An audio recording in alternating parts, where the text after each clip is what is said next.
사랑합니다, 행복님. 오늘도 찾아주셔서 감사합니다. 언니, 이번이 정말 마지막이야. 이번만 도와줘. 새벽 2시, 잠결에 울린 전화. 화면에 찍힌 이름을 보는 순간, 가슴이 철렁 내려앉았습니다. 나는 이미 알고 있었습니다. 하지만, 끊지 못했습니다. 얼마가 필요해?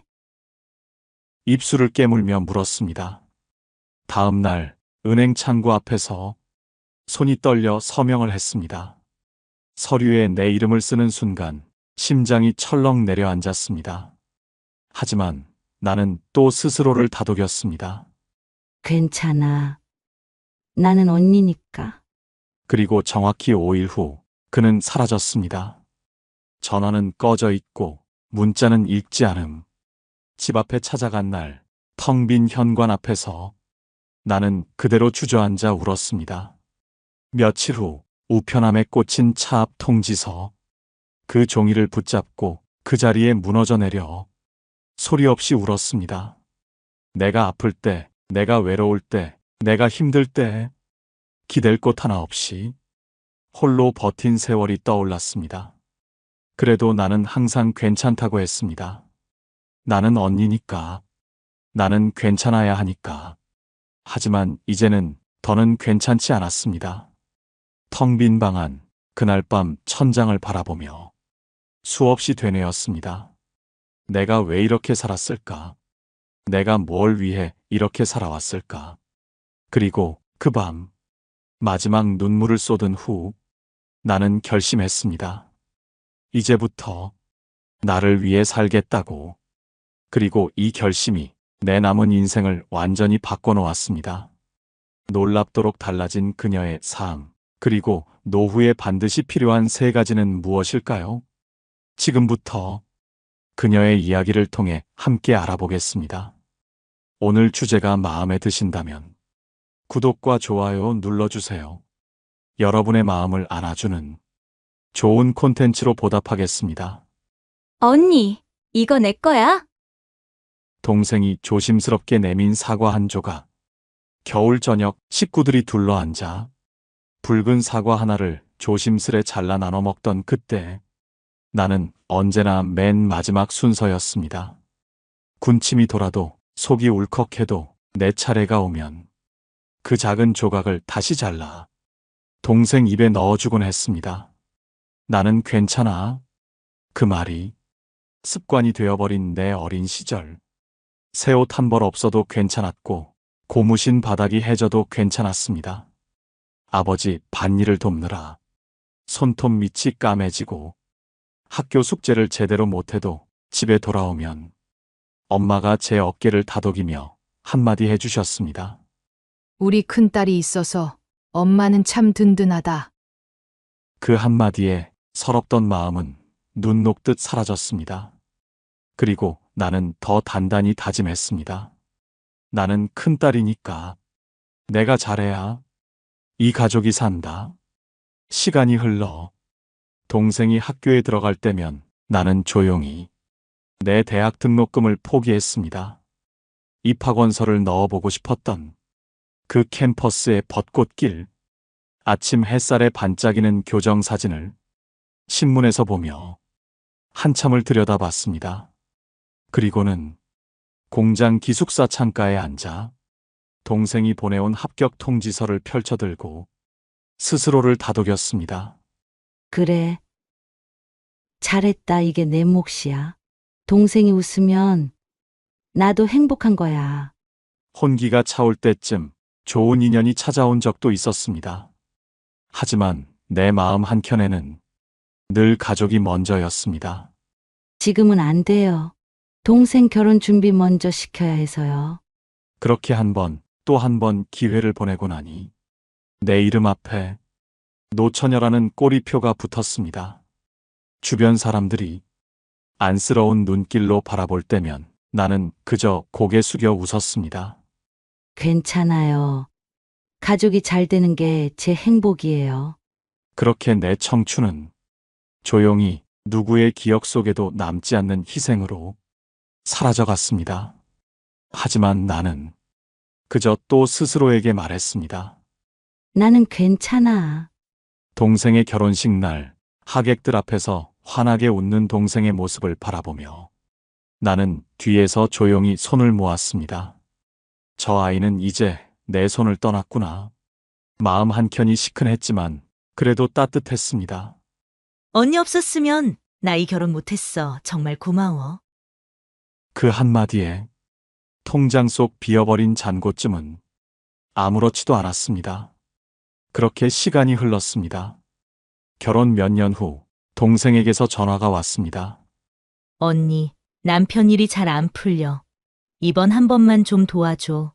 조금만 넘기면 다시 일어설 수 있어. 나는 결국 서랍 속에 넣어두었던 마지막 적금을 깼습니다. 서류에 서명하는 손이 떨렸지만 내 안에 목소리가 속삭였습니다. 그래. 나는 언니니까 내가 해야지. 그리고 몇 년 후 부모님이 크게 쓰러지셨습니다. 가족들이 병원에 모였습니다.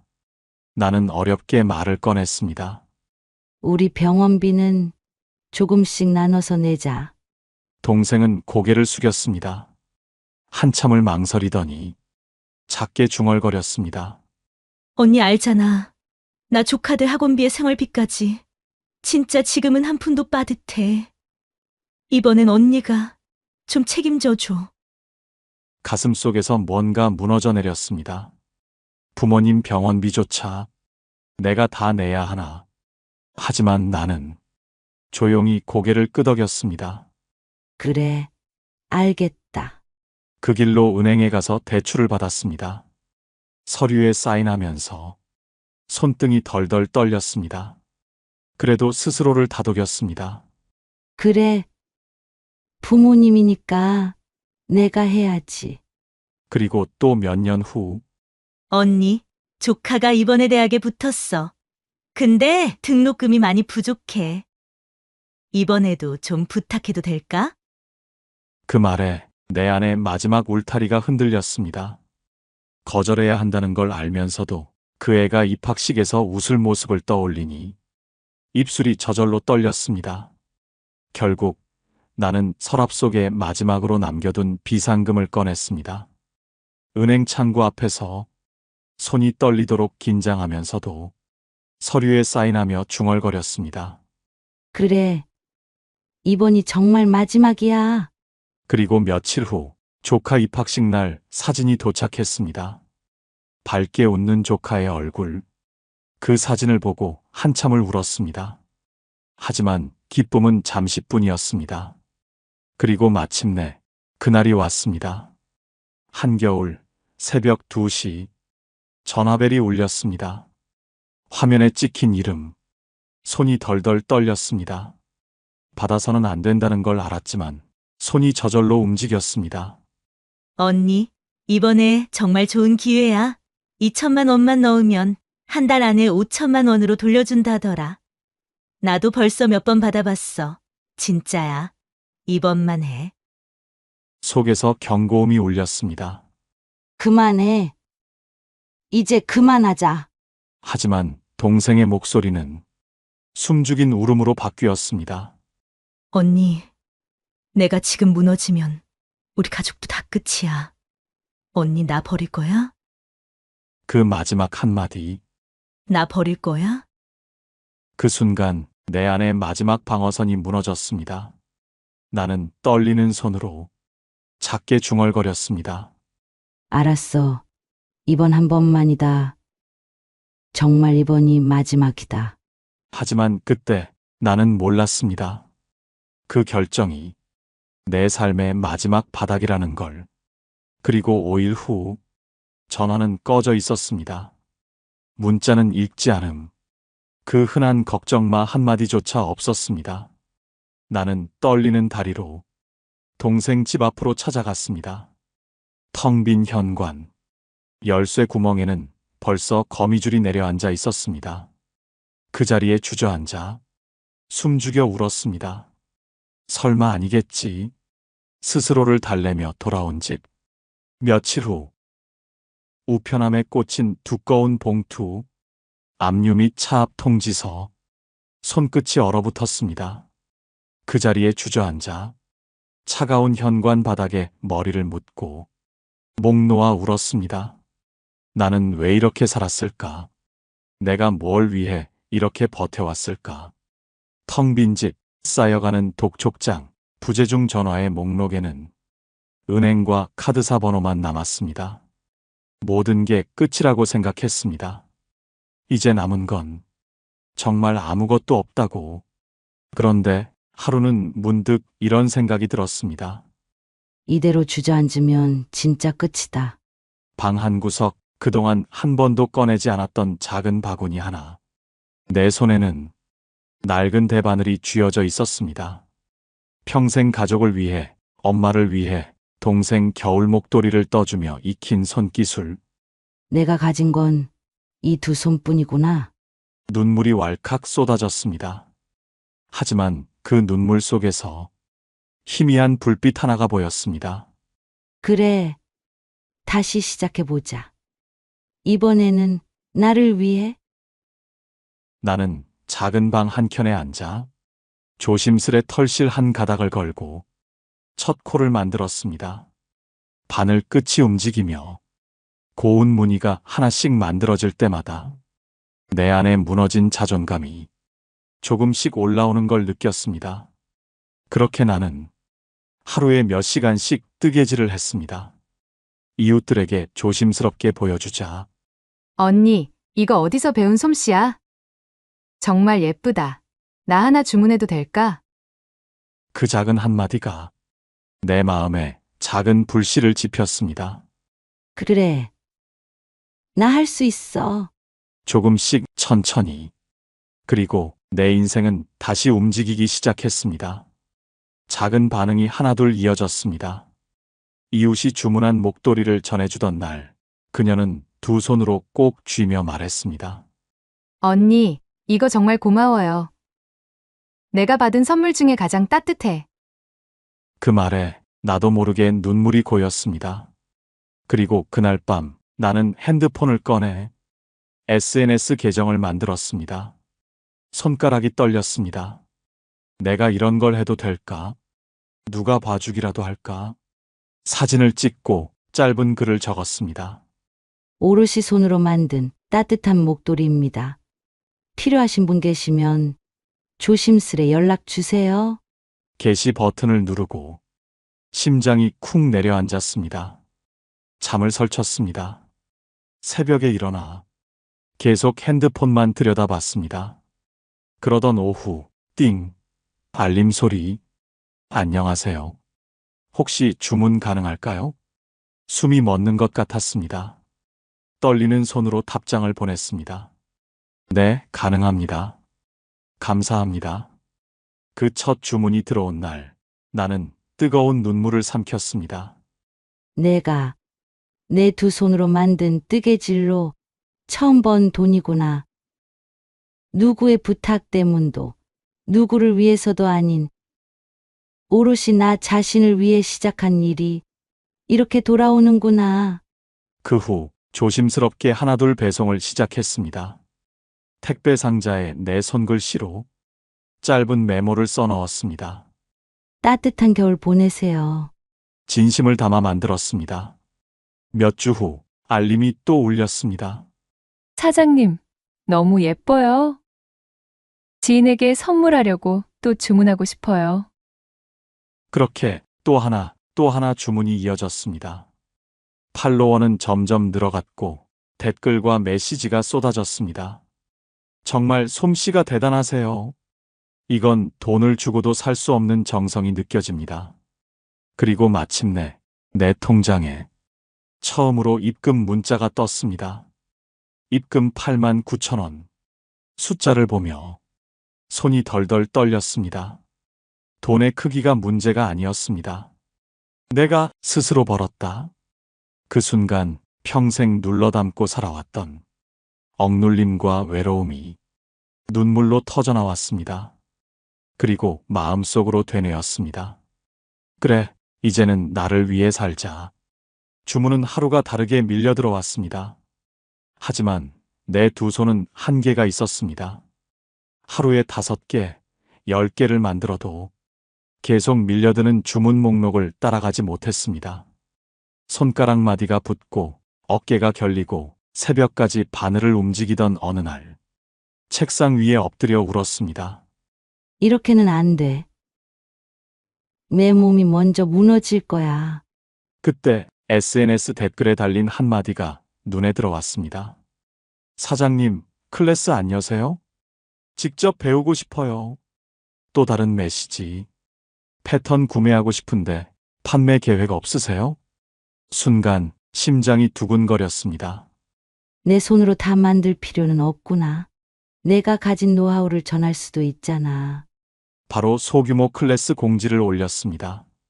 첫 강의 날 수강생은 6명이었습니다. 하지만 강의가 끝나고 모두가 두 손을 꼭 잡고 말했습니다. 선생님, 이 손맛을 배우게 해줘서 고마워요. 그날 밤 가슴이 벅차 터질 것 같았습니다. 그 다음 주 클래스는 대기자가 50명을 넘었습니다. 이게 가능하구나. 내 이야기가, 내 손길이 누군가에게 이렇게 필요하구나. 바로 온라인 강의도 열었습니다. 영상으로 만드는 과정이 낯설었지만 천천히 배워나갔습니다.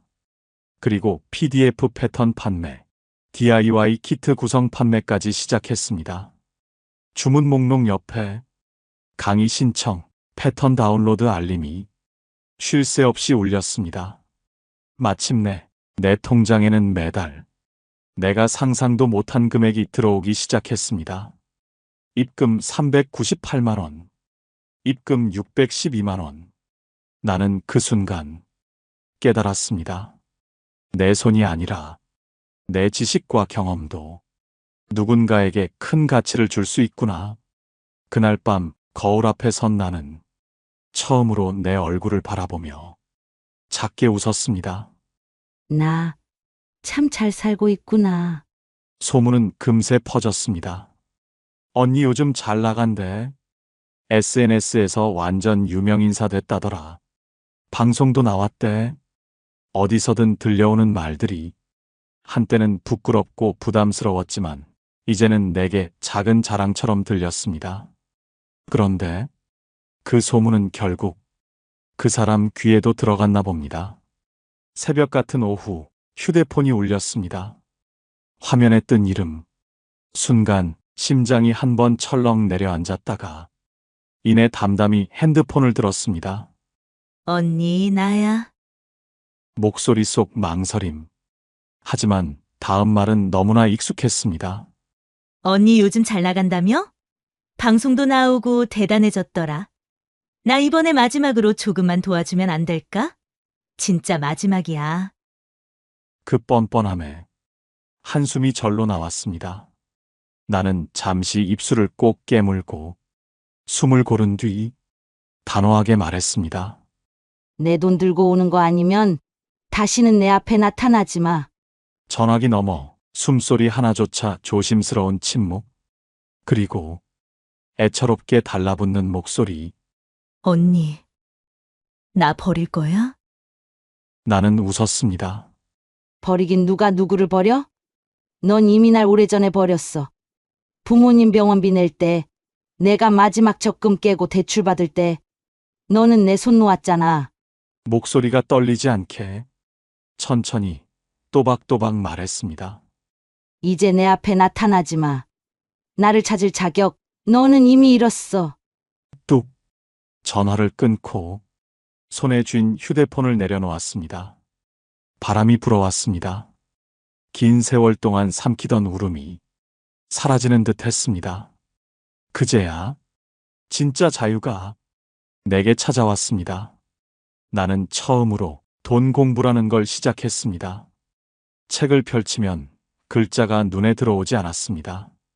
그래서 스마트폰을 켜고 유튜브에서 배당주 투자라는 키워드를 검색했습니다. 짧은 영상 하나, 또 하나. 어느새 10개, 20개, 100개까지 볼 때마다 메모장을 꺼내 글씨를 삐뚤빼뚤 적었습니다. 글씨가 엉망이라 창피했지만 내 손으로 쓰니 더 마음에 남았습니다. 하루는 영상 속 강사가 말했습니다. 여러분, 첫걸음은 어렵지만 딱 10만 원부터 시작해 보세요. 그 말이 가슴을 때렸습니다. 나도 할 수 있을까? 다음 날 은행으로 향했습니다. 계좌 개설 창구 앞에서 손이 덜덜 떨렸습니다. 직원이 웃으며 물었습니다. 어머님, 주식 계좌 처음이세요? 나는 고개를 숙이며 작은 목소리로 대답했습니다. 네, 저 처음이에요. 그 직원이 웃으며 말했습니다. 다들 처음은 그래요. 천천히 배우시면 됩니다. 그 따뜻한 한마디에 눈물이 핑 돌았습니다. 카드 하나를 손에 쥐고 돌아오는 길, 주머니 속 카드가 가슴에서 심장이 뛰는 것처럼 느껴졌습니다. 며칠 동안 앱 설치법부터 배우느라 밤을 지새웠습니다. 아이콘을 누르고 주식창을 열고 종목을 검색하고 매수 버튼 앞에서 손이 멈췄습니다. 이 버튼 하나가 나를 어디로 데려갈까? 심호흡을 하고 클릭, 작은 10만 원이 세상에 나갔습니다. 그리고 한 달 후 처음으로 휴대폰에 알림이 떴습니다. 배당 입금 3,800원. 딱 커피 한 잔 값이었습니다. 하지만 나는 주저앉아 목 놓아 울었습니다. 내가 스스로 번 돈이 쉬지 않고 들어오고 있구나. 그 다음부터는 발품이었습니다. 부동산은 책으로만 배우지 않기로 했습니다. 하루에 부동산 사무실 5군데, 가방 메고 편의점 삼각김밥으로 점심을 때우며 출퇴근길 인파 속을 다녔습니다. 그리고 마침내 작은 오피스텔 하나를 계약하는 날, 중개사무소에서 잔금을 치르고 나오니 하늘이 얼마나 높아 보이던지 근처 공원 벤치에 혼자 앉아 손등으로 눈물을 훔쳤습니다. 이제는 누구에게도 돈 달라는 소리 듣지 않겠다. 내 삶의 주인은 나야. 그리고 그날 밤 첫 월세가 들어온 알림이 울렸습니다. 입금 65만 원. 통장을 보며 손이 떨렸습니다. 평생 빌려주고 내어주고 내 몫을 포기하며 살았던 내가 이제는 나를 위해 내 이름으로 돈을 벌고 있었습니다. 그 순간 나는 나 자신을 처음으로 자랑스럽게 느꼈습니다. 소규모 클래스 마지막 날 수업을 마치고 정리를 하고 있는데 늘 조용히 내 수업을 듣던 한 제자가 조심스럽게 다가왔습니다. 선생님, 그동안 너무 감사했어요. 그런데 이렇게 혼자 계시지 말고 저희 모임 한번 나와 보세요. 순간 머뭇거렸습니다. 모임이요? 그녀는 웃으며 말했습니다. 네, 그냥 동네 분들끼리 맛있는 거 먹고 같이 산책도 하고 수다 떠는 자리예요. 함께 웃다 보면 마음이 훨씬 따뜻해져요. 집에 돌아와서도 그 말이 자꾸 마음에 남았습니다. 가볼까? 결국 다음 주 수요일 발걸음이 무겁게 모임 장소에 들어섰습니다. 하지만 그곳에는 따뜻한 미소가 있었습니다. 오셨네요. 기다렸어요. 모르는 사람들 앞에서 처음으로 내 이야기를 꺼냈습니다. 그들은 내 말을 끊지 않고 진심으로 귀 기울여 들어줬습니다. 그 자리에서 누군가가 제안했습니다. 우리 규칙 하나 정해요. 매일 아침 9시 서로 카톡으로 잘 일어났어 한마디씩 남기기. 누가 안 하면 집에 가서 확인해 주는 거예요. 그 말에 내 가슴 한 구석이 포근하게 덮이는 기분이 들었습니다. 나 이제 혼자가 아니구나. 그렇게 그들은 내 삶의 빈자리를 하나하나 채워주기 시작했습니다. 그 후 매일 아침 9시 휴대폰 화면에 알림이 떴습니다. 잘 일어났어요. 오늘도 좋은 하루 보내요. 처음엔 귀찮기도 했습니다. 하지만 하루 이틀 그 메시지가 내 하루의 시작이 되었습니다. 어느 날은 내가 먼저 보냈습니다. 모두 좋은 하루 보내세요. 우리 오늘도 화이팅! 그들은 꼭 답장을 주었습니다. 선생님 덕분에 힘나요. 오늘도 파이팅이에요. 그렇게 나는 처음으로 누군가에게 기다려지는 존재가 되어가고 있었습니다. 그런데 그날 아침 눈을 뜨려는데 몸이 움직이지 않았습니다. 숨이 답답했고 손끝이 저릿했습니다. 시계를 보니 8시 58분. 평소 같으면 9시 정각에 맞춰 메시지를 보냈을 시간이었습니다. 하지만 손가락이 움직이지 않았습니다. 눈꺼풀이 무겁게 내려앉는 순간 휴대폰 화면에 톡 알림 소리가 희미하게 들렸습니다. 그 순간 기억은 완전히 끊겼습니다. 다시 눈을 떴을 때 나는 병실에 누워 있었습니다. 옆에는 내 소규모 클래스에서 만났던 그 친구가 울고 있었습니다. 선생님, 제가 아침 9시에 카톡이 안 와서 불안한 마음에 그냥 가봤어요. 근데 현관 앞에서 쓰러져 계셨잖아요. 그녀의 눈가에 맺힌 눈물이 내 손등 위로 뚝 떨어졌습니다. 119 부르고 정신없이 병원 왔어요. 조금만 늦었으면 큰일 날 뻔했대요. 나는 그녀의 손을 덥석 붙잡았습니다. 그제야 깨달았습니다. 내가 지키려 했던 건 가족이었지만 내 생명을 지켜준 건 내가 만든 새로운 인연들이었습니다. 이제 나는 혼자가 아니구나. 퇴원 후 그 친구는 내게 스마트워치를 손목에 채워주었습니다. 이제 서로 심박수까지 공유해요. 다시는 이런 일 없게. 매일 저녁 같이 산책을 하고 한 달에 한 번 건강검진을 다니며 손을 꼭 잡고 웃었습니다. 내가 이렇게 누군가에게 지켜지는 사람이 될 줄이야. 창밖 저녁 노을이 눈부시게 아름다워 보였습니다. 퇴원 후 나는 다시 뜨개질을 시작했습니다. 이젠 누군가에게 인정받기 위해서가 아니라 오롯이 내가 좋아서 내 마음이 따뜻해지기 위해서였습니다.